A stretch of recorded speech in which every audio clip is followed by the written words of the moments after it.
Yep.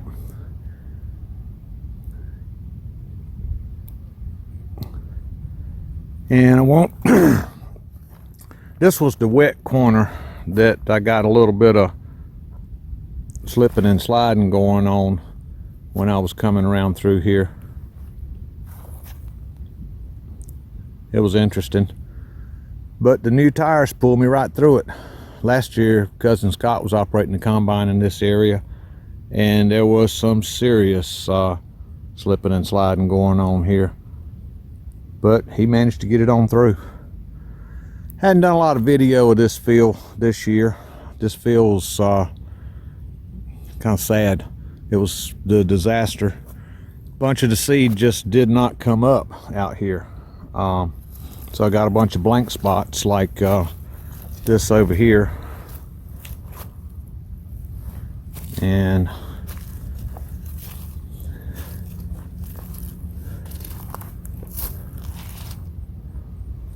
see that right there? There's a bunch of missing plants in that. Right there. This over here. Bunch of missing plants in that.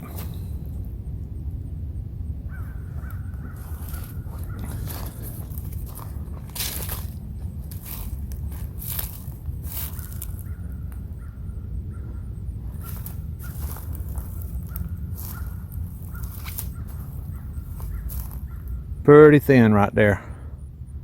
Pretty thin. I was hoping this field was going to be the superstar this year. I had lime on it to where I had it in the sample spots at about 6.8. One of them was 6.9 pH. And I throwed the fertilizer to this field. I put 500 pounds to the acre of 5-10-30. And there's a lot of beans on the plants that are here, but there's a lot of places where they're missing. I mean, that sucker is loaded.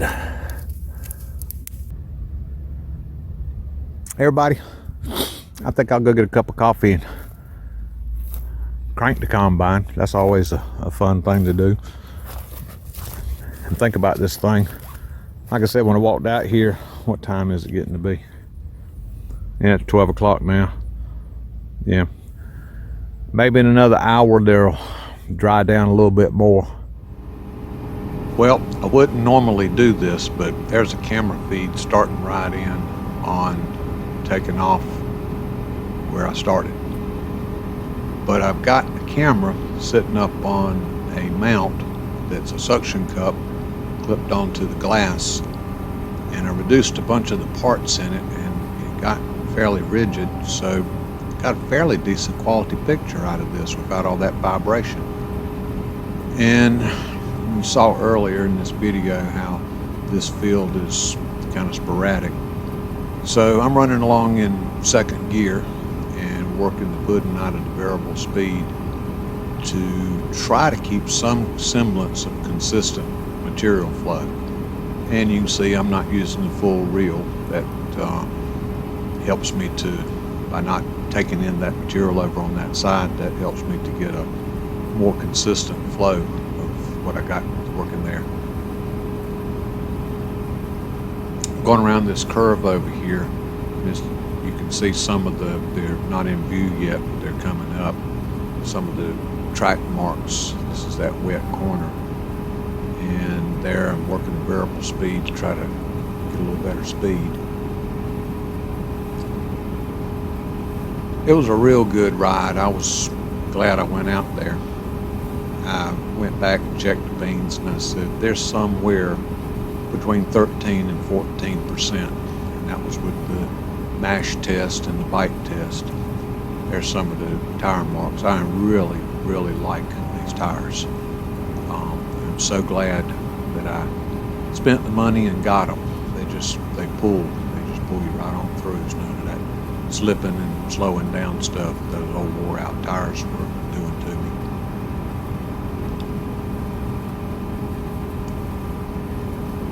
need to, now that I've found a way to put that camera up there, I need to find some more positions that I can put it on. First time I tried to use it out there on the front glass, had too many attachments in it, so it was vibrating and shaking so bad the video was just, as far as I was concerned, it was just unusable. So I threw it away. I'm so pleased that I've got that hot water blocked with that valve I bought and put in that line. Temperature out there did get up to about 68 degrees, but I had 68 degree air blowing in that cab. It never got hot, never got uncomfortable in there. Coming down around that bottom curve and that little sand washout, I think there was, yeah, there's a water wash there. My hand's on the height adjustment on the head there. I'm thinking, okay, when the tires drop down, yep, a little bump there, get it back down, speed back up. You see my hand's busy over there with, right now it's on the variable speed, and that's the height adjustment. You just barely see the top of the knob sticking out there. So there's just no way I could hold the camera and try to pick this feel. If it had been a thin, even, consistent crop, you find your speed, you set it, and then you just drive. But this is so thin, you're constantly varying your speed so that you can try to get a consistent flow of that feeder house. The beans just do not shell out well when you don't have that right thickness coming up the feeder house. Coming back down into that lower wet spot now. See some ruts over there. I was just, like I just said, I'm just so delighted with these tires and what they do. You'll see in a minute I'll pull out to the end here, and I'm doing my little back up corner turn type thing. Just raised the head just slightly. Since I fixed that plate under the head, I don't get a bunch of dirt drug up in there. But look at those tire marks now that just appeared. It's just solid right there. Ground's a little bit wet, but that's why they pull so good. Well, I'll shut up and let you watch the rest of what happened here.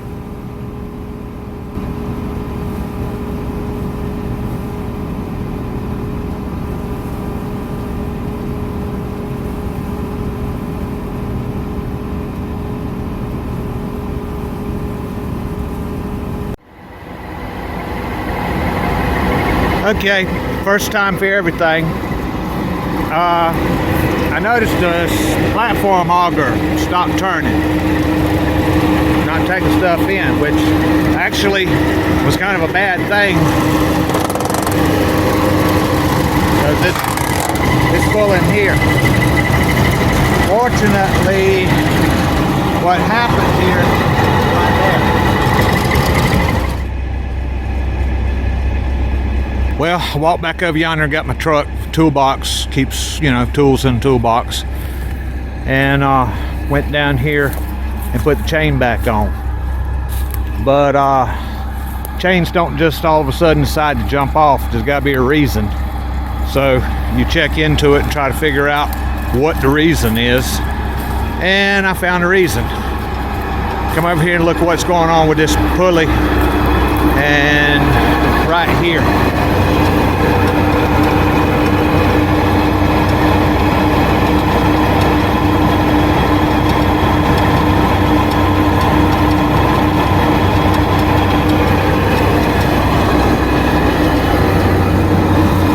There's a,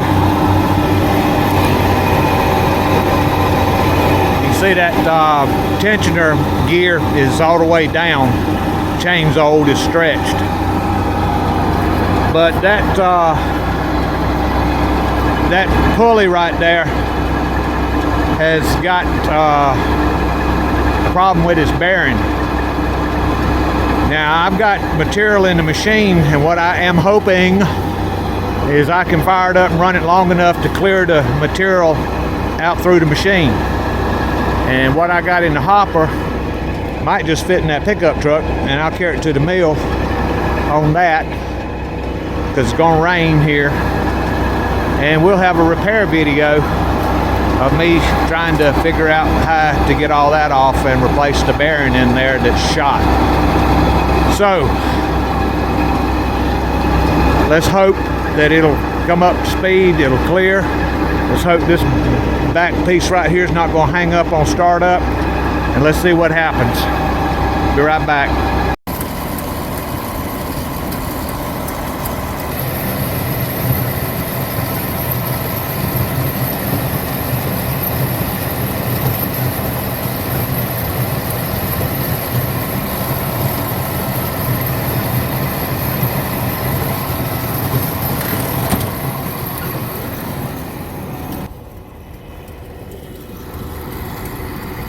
It's got a wobble in it when I reach over there and yank on it, but it's still running true.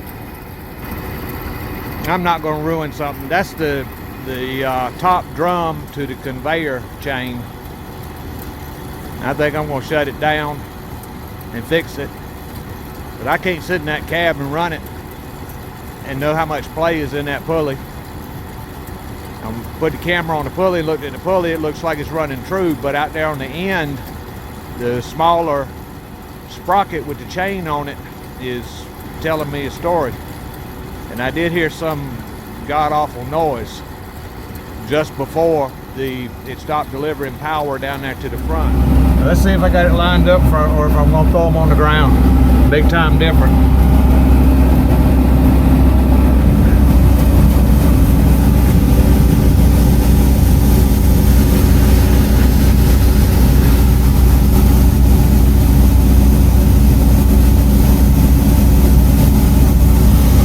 Just a lucky guess. I'm gonna have to stop and sweep some up under that toolbox. Hate that. No, maybe they'll all go. It's just a piece of load. Yeah, they'll go. I thought they would. There. That might be enough beans to buy the part I need to fix my combine. You know, it's right funny. Satan was telling me, oh, go on and run it till it busts. Yeah. No. Jesus won that argument. Stop now while it's an easy fix.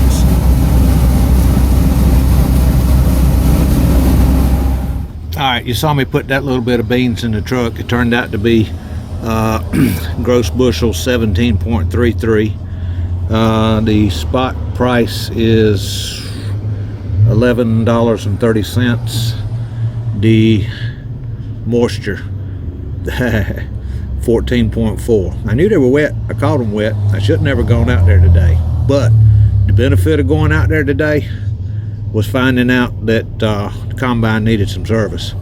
I could have been using one of my tight little windows and had this problem. Anyhow, dockage on and that's supposed to be something like foreign matter 0.5. No, that's foreign matter. That's damage. Damage 0.5. Foreign matter discount 0.5.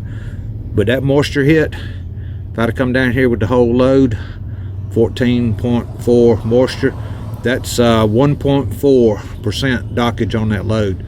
Fortunately, it's a tiny load, world's smallest farmer.